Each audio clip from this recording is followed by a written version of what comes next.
Selam dostlar, kanalıma hoş geldiniz.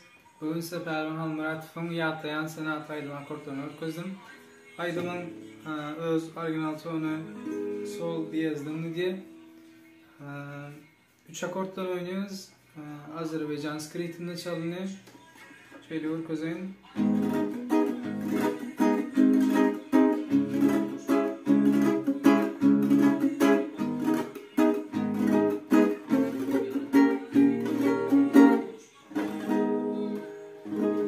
Videolarınızı yaranmasa like koymayı ve kanala abone olmayı unutmayın. Bundan sonra videolarda görüşeceğiz. Eğer de Aydın akortunu gelmeyi isterseniz aşağıda okuyup yazıp belirtmek için sonra video çekerim. Hoşçakalın.